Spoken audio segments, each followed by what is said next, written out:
Hello, everyone, and welcome to the Malthaus Games podcast. I am your hostess with the mostest. My name is Haley, and with us today is our special guest, Delton. That has to be the best you've done so far. Thanks, it's because I did 2 podcasts in 1 week. I have practice. I'm all warmed up, ready to go like a car engine, vroom vroom. I mean, I guess so, if that works out. I don't know. That's fine.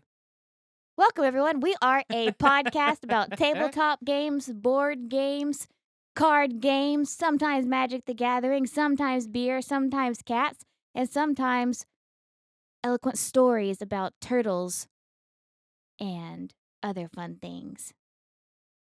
We talk about board games and beer. That's essentially the pitch for our podcast. Welcome to episode number 46. Aw, snap. We're approaching 50 very fast. We have almost been doing this for 2 years. Do you realize that we Yeah. recorded our first episode the week after Gen Con 2 years ago? We did. That's crazy. 2 years and like 60 Delton pounds later. Yeah, it's insane. Like, just the fact that we've been doing this for 2 years. I feel like all the time I'm saying, I can't believe it's episode 33. I can't believe it's episode 34. I still can't believe it's episode 35. And then now it's episode 46, and we're like, oh my God, it's almost 50. Yeah, we've been Almost doing good. 2 full years of podcasting. And we have not missed a single week. We are late one time, and that's because my grandma was in the hospital. So I don't feel like that time counts. And not only was she in the hospital, but not only is she in the hospital, not only were we late, but it was just the same day. So it's not like our Monday morning listeners missed anything. And See, we didn't care about grandma that much. That's Still got fine. the podcast out that day. The It's fine. podcast is what matters the I most. got 2 grandmas. I got backup. It's good. Actually, I got 2 backups. Well, we do what we have to do for you, listeners. You are the important factor here because without you, this podcast would just be us rambling into the darkness and just hoping to come across some poor soul to listen. That's basically what we are. That's essentially I it. mean, it's pretty dark in here because you won't let me have the light on because our 1985 lighting structures produce too much heat for you to be able to stand it. You basically get a sunburn every time a light bulb turns on. He makes me record in the dark. That's essentially it. I keep the desk light on and I turn the ceiling fan off because A, the noise, but I also turn the ceiling fan's lights off because they're just CFLs and they're very bright and they produce heat and it gets hot enough in here with no airflow. And I've got headphones on, I'm talking, we're drinking beer. We're talking with our hands. Talking with our hands, I've already started. It's just gonna get worse. I'm just gonna end up karate chopping something by accident and breaking it, spilling a beer on the rug again. Have one of those boop. One of those like, excuse me, we'll be right back. And then it just plays that music that I have. Technical difficulties. Yeah, technical difficulties. There you go. Delton spilt another beer on the rug. I always spill my beer. Party foul. Super party foul. So, Delty Poo, what's been going on this last week? So I am back from Gen Con 2019 in Indianapolis, Indiana. Guess who's back? Back again. I went to Gen Con, sadly without Haley, but positively, I guess negatively without Haley, sadly, happily, went to Gen Con and volunteered with the Tuesday night games people. So it was me and Alan and Sean and Elijah and Dawn and Jennifer. And we all shared one giant room and worked the booth and had a fantastic time. I'll have to say, this was by far my favorite Gen Con, I think. It was my favorite Gen Con for several reasons. First of all, I got to room with a bunch of awesome people, so we had fun conversations late into the night. Hilarity ensued, and it was just great camaraderie the whole time. We got to work the booth, which is amazing because Gen Con is a very, very big event with a lot of people, and I always had a home base at the Tuesday night games booth. Also, shout out to Andrew. Hi, Andrew. So, Andrew started sending me pictures, little candid shots of Delton throughout Gen Con. One where he was sexily showing his leg and talking with his hands, as always, on the Tuesday Night Games podcast. One where I don't really know what he was doing, but his eyes looked crossed, his brows were furrowed, and his mouth was open to look kind of like a whale breaching for air. So I posed for that one because every normal candid shot he kept trying to take were actually like somewhat decent. And so I had asked people to send me these random candid shots, and Andrew, he really came through. I got a solid 3 shots. I have saved them. They made my heart warm and glad. Yes. So thank you, Andrew. And please, if you all are ever at a con and I'm not there, whoever can take the best candid shot of Delton. So best is a very loose term. So it could mean the snazziest, it can mean the most handsome. It can also mean the most ridiculous. Because Delton does talk with his hands a lot, as we say, and we get some pretty awesome shots, as evidenced by some that Andrew sent me. At least you weren't there and he did not film the color share dance when I was playing Two Rooms and a Boom. Oh no. I showed you that Oh dance, yeah. but I'm glad he did not film that and put that on Twitter because it was pretty great. But this is what made this Gen Con so amazing. I had a great time. I bought the perfect amount of games I wanted to see. If you want to see the games I bought on the social media at Malthaus Games, Malthaus Games, or you can go onto YouTube and I have a video of Haley's first impressions of my Gen Con haul. So either one of those and you can see exactly what I brought home Why does everybody keep calling me sassy in that video? because you're sassy in that video and it's great. Who else said I was sassy? David said you were sassy. Yeah, and Somebody else Gates. commented that you were sassy. Yeah. I mean, it's accurate, man. I don't know why I said why, because it is accurate. It's super accurate. Yeah. So, for the Gen Con rundown, I'll run through this real quick before we move on into the full podcast, okay? All right, let's do it. So, quit mimicking my hand motions. Get out of here. She's mimicking my hand motions. So, I hopped on a plane and went to Gen Con to Indianapolis. As I talked about last episode, my plane ride was ridiculous, going to St. Louis, then Atlanta, then Indianapolis. I brushed my teeth in the Indianapolis airport because I was there so late. I did not want to wake up the Tuesday night crew when I came into the room. However, as I enter the Tuesday night games room of volunteers, I knock over my giant ass suitcase, waking everyone, and then cussing as silently but also as loudly as I possibly could. Oh, damn it. Yeah, I was basically whisper cussing like, God damn it, son of a bitch, and just mad at myself. Anyway, that was 2 a.m. I get in the hotel room. The next day, we set up the booth for the con, and we're off. Working at a booth is definitely one of the things I recommend for Gen Con. You get a time to stop being overwhelmed by looking at everything. You actually get away from some of the crowd because you're in the booth, you're demoing games, you're focused on, at most for me, it was World Championship Russian Roulette. I was demoing pretty much the whole time. I was at most focused on 5 other individuals. That made it so much easier to have a mental break and a social break for the most part from the con. It was also just a lot of fun working with the people I worked with. Everyone had a great time. I felt like we really all got to bond some. I feel like I became better friends with Elijah and made friends with Don and Jennifer. It was a great time. I also got to see Andrew and Trey and Bonnie, which was awesome to hang out with them and play. I got to see Gates and meet Brad, her boyfriend.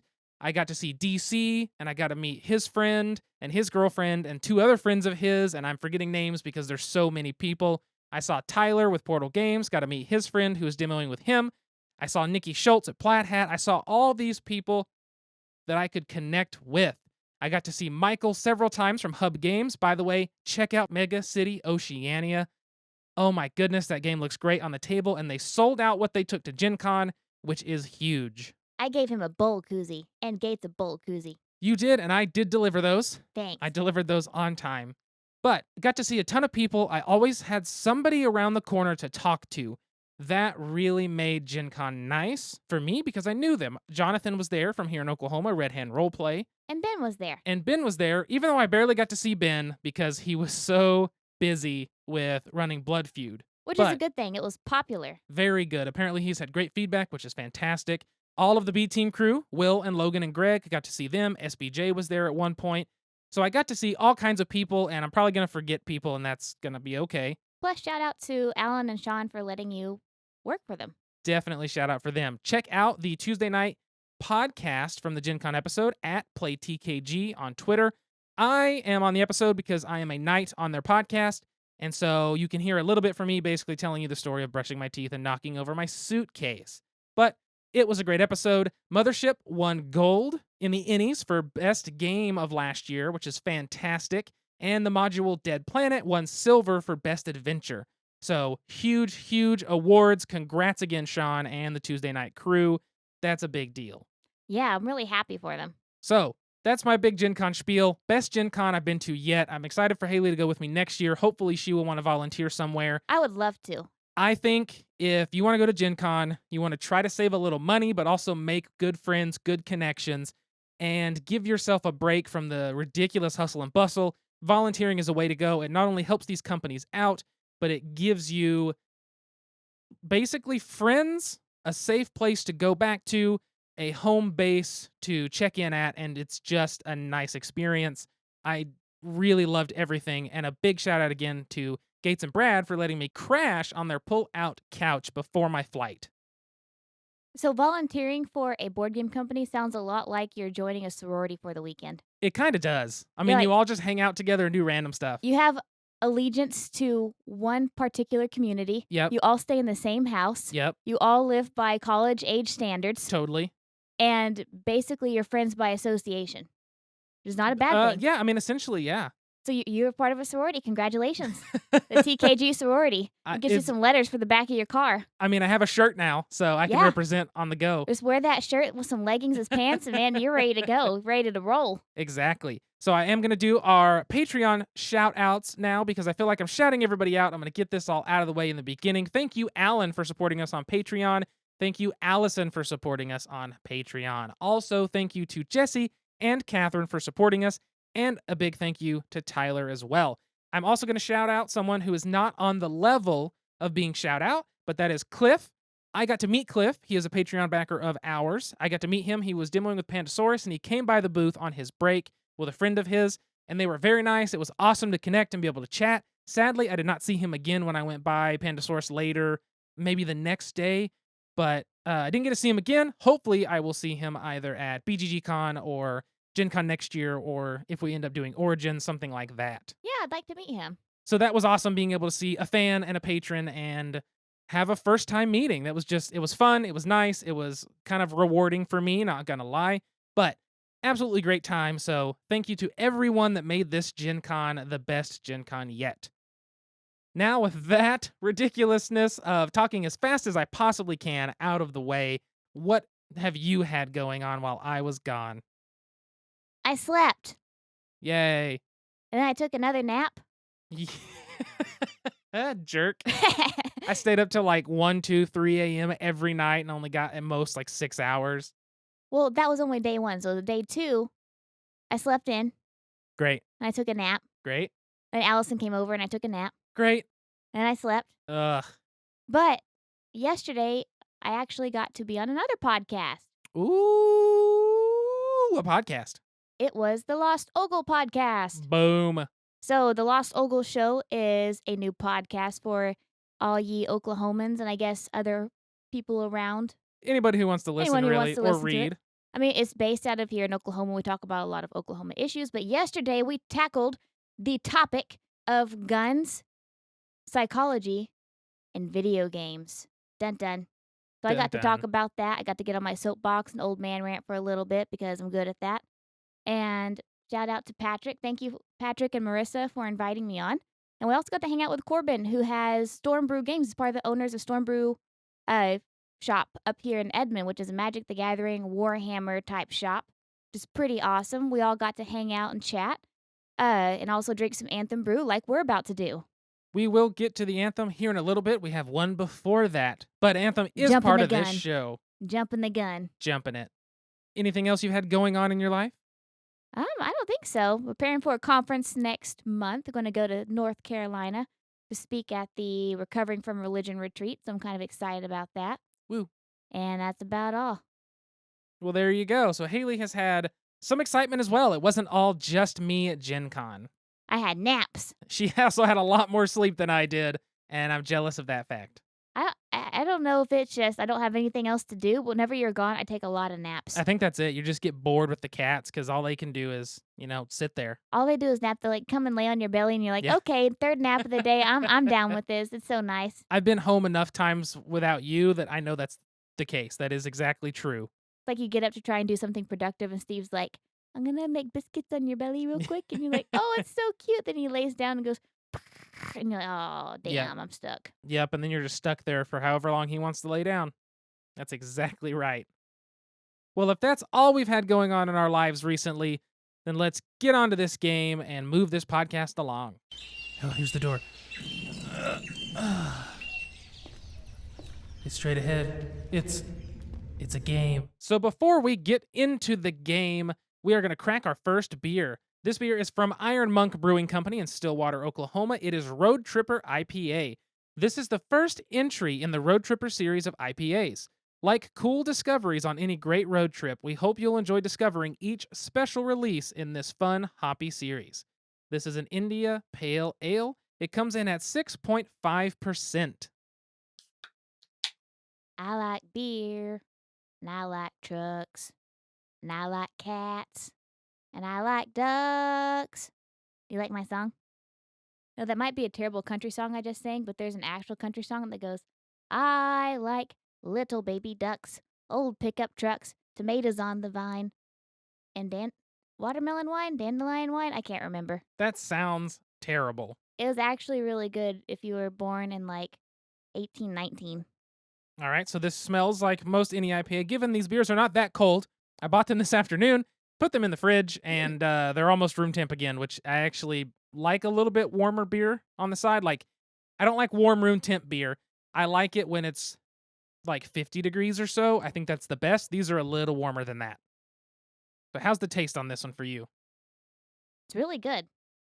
It's got a very crisp finish with a little bit of that frothy feeling up front. It's like if most IPAs are at volume 11, this one's at volume 5. That's exactly what I was going to think. When you said volume, I was like, all right, this is like halfway. It's like a halfway IPA. It's like, It's not too hoppy, which is nice. right. There's not very much of like a citrusy flavor you expect in an IPA. But There's it a has little. has the heavy bitterness. It has a heavier bitterness, yes, but it's not like, I think anybody that just drinks a pale ale or just a kind of standard, lager or something would not mind this as an entryway IPA. It's an IPA with training wheels. Yes, that's perfect. IPA with training wheels. That describes the Road Tripper IPA very well. But it's good. This is a great hot day beer. It's not too robust. It's not too overly hoppy. And it's not too like malty or sweet. It's kind of a nice middle ground. I would like a few more hops in it, I think, but still pretty good. Decent. Road Tripper. So, the game for today that we are going to be discussing is Flamme Rouge, which is being produced in the US by Stronghold Games. Flamme Rouge is a 2 to 4 player game about bicycle racing. Flamme Rouge, I believe, is French for red stick. Is that correct? No. No. Rouge is red. Correct. Flamme, is that not stick? No. You're thinking Baton Rouge. No. Look it up, though. I'm pretty sure. I think it means red flag. I'm pretty sure it's red stick because Baton Rouge is baton, I guess Rouge, Flamme. I don't know. This might be red flag. But it is red something. While you're looking that up, Flamme Rouge is a racing game where each player will take control of 2 racers, a sprinter and a roller. The designer of the game is Oscar Harding Granerud. The art direction is by Jiri Kasanen. The illustration is Osi Hikala. And the producers are Tony Nitimaki and Marcus Bremer. Yeah, Flamme Rouge is red flag, Delton. Okay, so red flag. I was thinking Baton Rouge, which is red baton. stick or red baton. And so that makes sense. I'm just an idiot. French 101 with Delton Brack. Omelette du fromage. Omelette du fromage, oui, oui. That was a pretty good, imitation French accent. Like the a cartoony imitation one. crab of imitation French, if that's what you're going for. Yep, it's something It's completely like different. Pollock disguised as French, but poorly. There you go. So as I said, Flamme Rouge is a racing game. It's actually my favorite racing game, just to let you know. The way Flamme Rouge works is everybody takes their bicyclists, their sprinter, and their roller, and you will set them up in turn order, 1 bicyclist at a time, until all 8, if you have a full 4-player game, which I will assume we will at this point, all 8 bicyclists are behind the start line. Then beginning with the player in the front, and the front is considered the closest to the finish line on the right lane. The board is a track, and it's in 2 different lanes, left and right, and they are different rectangular spaces your bicycles fit into. So the way the game's going to work is you will select the frontmost bicyclist, and that bicyclist will reveal their movement. So if you are the black player and your roller is in the front of the pack, then you will reveal a card you have selected, which will move that roller that many spaces forward. If you're in the left lane and the right lane is open, he scoots to the right lane. Nice and simple. If somebody's blocking you, you may move through them but cannot stop on their space. You would then stop behind them. Nice and easy. The way a turn is going to work is you will take your roller's deck of cards, draw 4, choose 1 to utilize, and take the other 3 and put them face up on the bottom of your deck. Then you'll take your other bicyclist, draw 4, choose 1 of them to use, take the remaining 3 face up on the bottom of its corresponding deck. That way, you resolve the bicyclist from front to back, and all your choices have already been made for you. What I like about this game is that selection process of how quickly you move. Yes, it's limited to 4 of your cards. However, that is more choice than a lot of other racing games I've played, which is not a ton, it's just a couple, but still. I enjoy having that choice. I enjoy that the card you use is out for the rest of the game. And I enjoy the fact that those cards you didn't use will recycle back. I love the combination between luck and strategy in every game that has it. Like, Yes. that's my favorite thing in games. I don't like games based on pure luck. I don't like games based on pure strategy. I mean, I do, but they're not as enjoyable because I don't like to be able to plan out every single move like 6 turns ahead. And Yeah. with Flamme Rouge, you can kind of build your deck to be how you want it to be at the end of the game. For example, I take a lot of my slower cards up front so that near the end I can just book it. But you still have that randomization. You still have that uh, luck, chance. I tried to say chance and luck at the same time. It came out as chuck. Chuck. You still have that chuck because you have to draw 4 cards to choose from. You might get a variety, but you might also get 4 really fast cards when you're wanting to go up a hill and you can only do like a 3 card. So that brings up a good point. The board is made up of just a pathway. However, once you're used to the basic map, you may have hills which have a red up side and a blue down side. And the maps change. And the maps can change. This is basically it comes with pieces where you can organize it. I can't think of like variable map. I can't think of the name of it. The game comes with cards that show you how to build these maps because the pieces have letters, capital, and lowercase sides. But you can also make your own map, which I think is a lot more fun than using the ones in the box. But there are hills in this game, up and down. The thing that I really like about the hills, if you are going up a hill, let's say you play a card that says you get to bicycle 7 spaces ahead, and you come to or are starting on a hill, you only move 5 at maximum. No matter the card you play, you can never go past 5 going up a hill if you started in it or have entered into it. Now, if you started on a downhill space, only started, not entered into, started on a downhill space, no matter what the value of the card you played is, it counts as a minimum of 5. So if you have just a 3 movement, you can use it going downhill and you now move 5 forward. That's a very good thing. So it's fun to plan those things out. You can use your 7 movement really early. Then when you hit that hill, you just use your 5 or maybe your 4. It makes sense. But on that downside, you pop that 3 and you're making up, and that's actually giving you a big benefit. Those hills, I think the hills add some fun and add a little bit more planning to the game rather than just trying to kind of decide what values your opponents are playing. And I think the theme really fits on the game because of that. Like, you're playing bicyclists. You're playing those who are racing bicycles, kind of like the Tour de France, or probably not that fancy because I don't think this track would really be that long in real life. But you get exhausted in the game. If you push yourself too much, you get exhaustion cards, which slow you down. If you're going up a hill, you're not able to go as fast or as far. If you're going down a hill, it's easier to go faster and further. And you also have, I don't know what it's called, whenever you're like behind somebody, and you can go fast. Drafting. Drafting. There's drafting in the game where the leader, if there's someone in the lead of a pack and other players have their bicyclist right behind them, if there is a gap between the leader and the pack behind them can move up 1 space behind them. Yes, unless you're going uphill, that's the only time you can't draft in. But if there's a bicyclist ever just 1 space away from being right behind another bicyclist. You start with the back of the group and move forward when you're doing this, but you can move that up to where you could take 4 bicyclists that are all spread out with one space between each. The fourth will move right behind the third, and then that group moves right behind the second, and then that group can move right behind the first, as long as it's only one space between them. So you can actually use a card that's less than what your opponents used if you're trying to keep up and draft in behind them to stay with the group. So I really think that the theme really accentuates this game. Like, I don't think you can have It this game does. without the theme without I mean, you can have the theme without the game, but you can't have the game without the theme.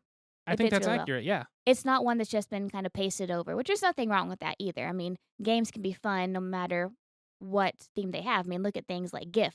It has no theme at all and it's still fun. Yeah. But I really think that the theme makes this game. I agree. I really like how that fits in. And since we talked about drafting, Haley mentioned it, but if there's ever a bicyclist that's at the front of a group or by themselves or leading any other groups, basically, if there's nobody in front of that bicyclist and they're not part of a group of any kind, that bicyclist is going to receive an exhaustion card, which is a value 2 card, movement card. And it will be shuffled into the deck once the deck gets shuffled, once you run out of cards to choose from. Those cards suck. Playing a 2 sucks unless you're going downhill and it turns into a 5. So being at the front of the pack, sure, you're in a good place to just take off away from everyone, but you're also receiving those cards because everyone's drafting behind you. So you're getting exhausted and they're just riding in your, what is it, draft wind? Whatever wind, when you're drafting in. Gale Force wins. I guess so. It's a very, very good mechanic because it makes you think, I don't want to lead this pack. I'm going to play a card that I think is less than what everyone else is playing. That way I can fall into the pack, not take these exhaustion cards, try to use them up for a couple turns, and then come out ahead toward the end when I can really push past everyone and win. It's just got a great amount of strategy that you can use during the game, even though there still is, like Haley said, the randomness of the cards. I love that exhaustion mechanic mixed with up and downhill and the drafting. Like you said, it meshes just so well. And to me, it's such a fun game. It's always tense going into the end. And I've had such a great time with it every time we've played it. And every time I play this game or every time I talk about it, all I can think about is Stephen Bonacore from Stronghold Games, drunk as a skunk at the Secret Cabal meetup, holding a glass of wine and talking with his hands more than Delton does. Yes, at the 2017 Gen Con 50. When this released. I think it was when this released, yeah. Yeah. I actually got to demo it then, which was cool. It was a giant set. But we went to the Secret Cabal meetup at Toe Yard Brewing before it shut down. And Stephen Bonacore had a glass of wine and was talking to everyone, and he just talks with his hands, and it was so much fun. But he kept that wine in that glass. It was a sloshing man, but Yep. he's had practice. Oh, he's always a super nice guy. You see him at every show working his own booth, which is great. Very nice guy. Always in like a red polo with Stronghold logo. Always in the Stronghold polo. But Flamme Rouge has been a great game. We like it at 2 players. I think it's best at 4 players. I do. I think having an entire group to work with really adds to the game because some of your cards, you're just not going to be able to move that much because there's too many bicyclists in front of you. And I think it's just very fun to play as a 4, but I also like it at 2. It's a different game at 2, but I think it's good all around. It's by far, to me, better than when we played Downforce. Downforce was fun. You're betting on the different cars, that each card moves multiple cars, but it doesn't have that same feeling of tension that this does. This game, to me, captures the tension of a bicycle race, not knowing who's going to come out ahead. And I think that's part of what makes this great is you're wondering what cards are they playing? We're fixing to approach this hill. Are they going to burn their big cards, and stop at the bottom of the hill? Or are they going to use something small and try to creep in? How are they going to approach it? And you're trying to figure them out while also making sure to put yourself in the best position possible. I know this is a bad word in our house, but house rule. Mm-hmm. What if we put like random obstacles on the course? Like we actually put a rock in the middle of it. So this is where we need to get the Peloton expansion because the Peloton expansion involves cobblestone, single lanes, and I think things like that are obscurities or something that I don't know if they have those exactly, but it does have like cobblestone and single lanes and new track setups. Why am I not a board game designer? We just need to get that expansion. That's what it comes down to. Uh-huh. That's what I think we Or we need can to get some do. rocks from the fish tank. I don't think that's a good idea. Ah, come on. But yeah, so Flamme Rouge is a very fun game. We really enjoyed it. It's a good looking game. The models are good. Now, I do have a small complaint. The bicyclists come off of the bicycle at times. It's sometimes like they don't fit tight enough. I just super glued their hands onto the handlebars. That way they stop moving. Like some sort of Saw movie. It's like some sort of Saw movie. You can never stop pedaling.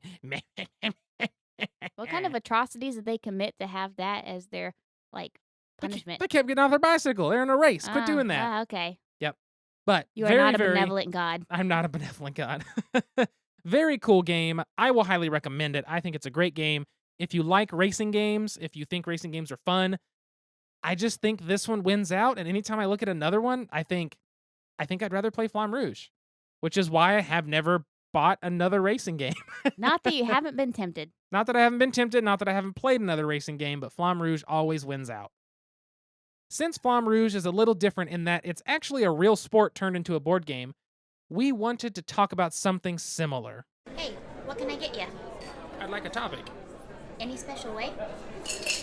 Make it a top shelf topic. Coming up. Enjoy. Now it's time for the Anthem brew. I think I'm contractually obligated to say that I like Anthem, but I do like Anthem. I don't think that's true at all, because you don't own the Lost Ogle. No, but they sponsor a lot of my stuff. That's very true, but that's okay. We like them. I liked them before you started working for Lost Ogle, so it's fine. So this is from Anthem Brewing. This is Rad Hombre, a Mexican-style lager with kaffir lime leaves. Comes in at 5% alcohol by volume and a small 15 IBU. I'm really excited to try this one because I had Penang curry, which has kaffir lime leaves in it, for dinner. So I'm really stoked to see how this tastes. Well, let me read the can here before I pour it. It says, Que onda, güey? I don't know Spanish, and I'm very bad at pronouncing Spanish, and I apologize. I'm trying my best. It Okay, says, that was Spanish with Delton 101. That was Spanish with Delton 101 is I'm sorry. You got two. I'm a failure. You got two languages by Delton this podcast episode. Yeah, if it was in German, I could at least pronounce it correctly, even though I probably wouldn't say it exactly right. Like, you know what I mean? The inflections would be wrong maybe here and there. But anyway, it says that. I don't know what that means. It says, you know that one amigo that makes the best times even better? Yep, that's Rad Hombre. Rad Hombre is our take on a Mexican-style cerveza with a twist. Kaffir lime leaves are added to create the citrusy summertime flavor that we know and love. This easy drinking lager with a hint of tart lime is the perfect companion for a sunny beach day, or if you're just dreaming about it. So what are you waiting for? Vámonos, muchachos. I got that one right. Do you know what it means? Like, come on, guys. Basically. Essentially, it's like Yeah. everybody, let's go. Vámonos. Oh, is it pronounced with a B? Well, it's like a soft V. Vámonos. Oh, damn it. I get that wrong all the time. Vámonos. See, I took Spanish in high school, and I didn't do well because it's high school, and nobody does well at languages in high school except for you weirdo. And Just because you went to Geary. The yeah, only language is meth mouth. and that's true. And I learned a little bit of German in college, but it's one of those things where, like, I'm just a dickhead American, and I don't want to learn another language in terms of the detail it takes to truly learn another language. And I hate that I don't love learning languages enough that I can actually be someone that's able to say they're bilingual.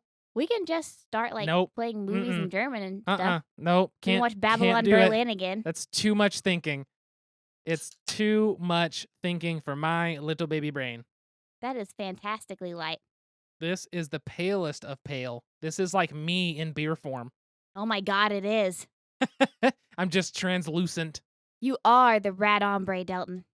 I will take the cloudier one because you're so picky. Thanks, honey. So let's give it a smell and see what it smells like. Oh. I can smell the limes very strongly. Like, it honestly reminds me of that curry. Huh. Oh. That's interesting. It's very light, except the carbonation hits on the back. And it's got that little bit of that lime citrusiness, but being that they're kaffir limes, Right. it's a different type of lime flavor. It's not as tart as I would expect. It tastes like the lime you would get in a lime snow cone. It's almost peppery. Really? It's almost a peppery lime to me. Like, It's not a sweet and overly tart lime. There's a tiny bit of that bitteriness that like a little black pepper I imagine on lime would taste like. That's how I'm getting it that way. I don't know if I'm way off, and I might be, but I don't get that lime you're talking about.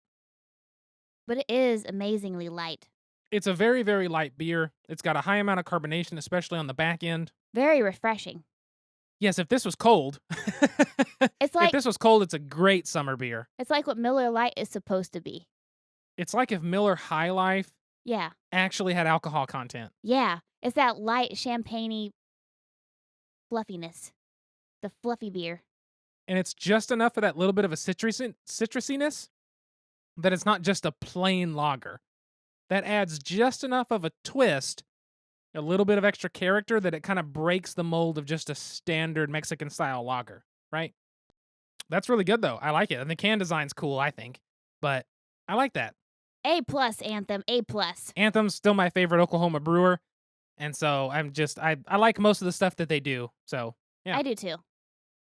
So for the topic today, we wanted to talk about sports themes in games because that's kind of a crossover you don't expect. Right. It's like an oxymoron. It literally is. So the most obvious is Flamme Rouge. It's bicycling or cycling, however you want to look at it. By the way, why is it bicycle, but it's cycle and unicycle? Shouldn't it be bicycle and a tricycle? If it's unicycle and you're cycling, why is it a bicycle? What part of the English language has ever made sense? I don't know, but it should be a bicycle and a tricycle. It should. But there's a lot of things that should be in English that aren't. I know, but I wanted it to be called a bicycle. I mean, you can call it a bicycle. Yes! The English language changes. We're going to be that change, damn it. Be the change that Bicycle. you want to be. Okay, Malthaus Games listeners, do you want to make history? Do you want to change linguistics for an entire generation? It is now called bicycle. It is the bicycle and the tricycles. There's not many people with tricycles anymore. That sounds so weird to say. Bicycle. Tricycle. What if it was a unicycle? We're going to go sickling. Back to the topic. So this game is about cycling. Gonna ride an icicle? We're going to ride an icycle. We're going back to the just lost, game, like, back 7 to the listeners. topic. It's just fine. They'll be just fine. They love us anyway. This game is about bicycle racing. Sports are usually not well represented, I feel like, in board games because there's not a huge crossover of, for the lack of better terms, jocks. I could just say sports fans, but jocks and nerds. This is like Letterkenny. This is like Letterkenny. You got the jocks over here, and you got the, the church crowd over here, and you got the skids and the hockey players. In Oklahoma, you have the board gamers, the meth heads, the jocks, and the Christians. Yeah, it's basically the same. But so sports in games is not a huge thing. Flamme Rouge is one. I think something about sports in board game themes, though, is it's so relatable. Even if the game is simple, like Gym. Gym is one of those little pocket gum-sized games. Even though it's super simple game and you could do most anything, since it's kids playing different sports, whether it's football, weightlifting, basketball, whatever, you immediately in your head go, I know exactly what they're doing. I know what this feels like. I know how it is to be picked for a team in that game. And picked last. Yeah. And I feel like there's something about that even if you aren't a big sports fan, you can get into it because you've been in a similar experience. No, you may have not raced in a giant bicycle race. However, you've probably ridden a bicycle. You know what I mean? I feel like it's something that you can relate to in sports-based games, for the most part. Like, I never performed with the WWE, but you bet your sweet ass we did some backyard wrestling with my cousins back in the 90s.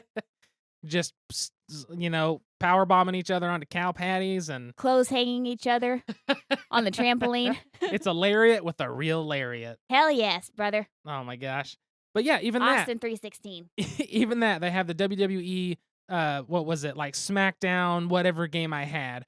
With John Cena. With, boop, boop, boop, boop. okay. Or I have the card game I got at the first Gen Con, that SRG Super Show, which is like a wrestling card game.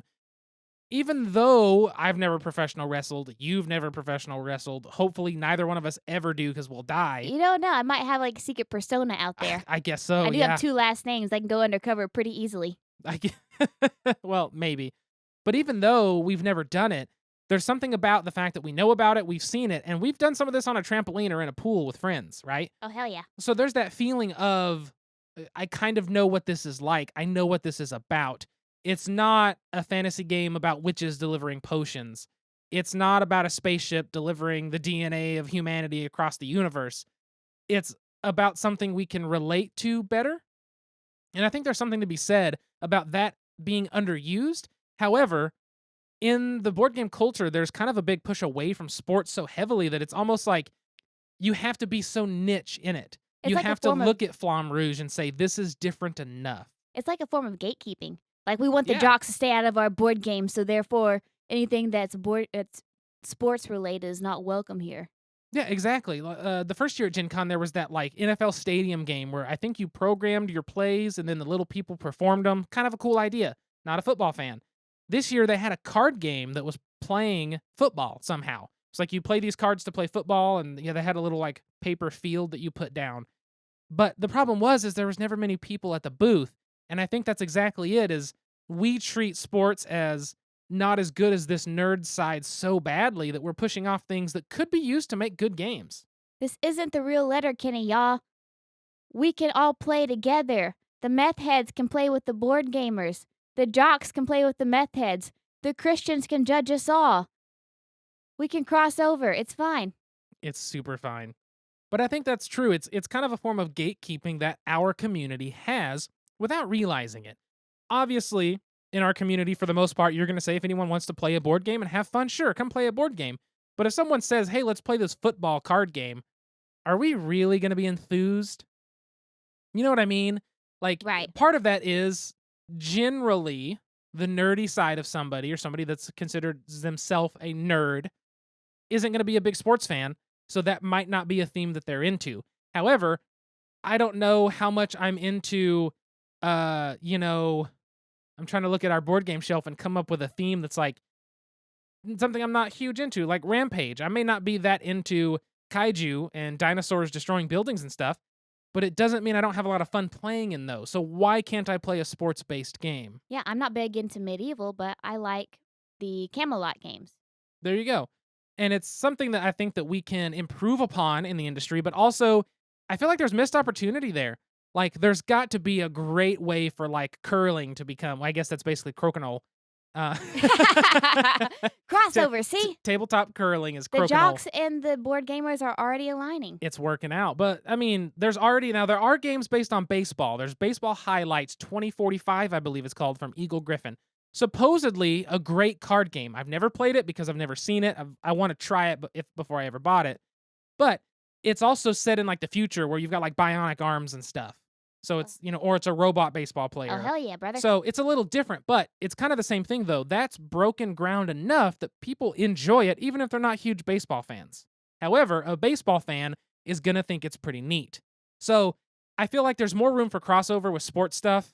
It's finding the right sport and the way to present it and a way to put mechanics and mechanisms around it that make it into a fun game that's not just relying solely on the fact that it is representative of that sport.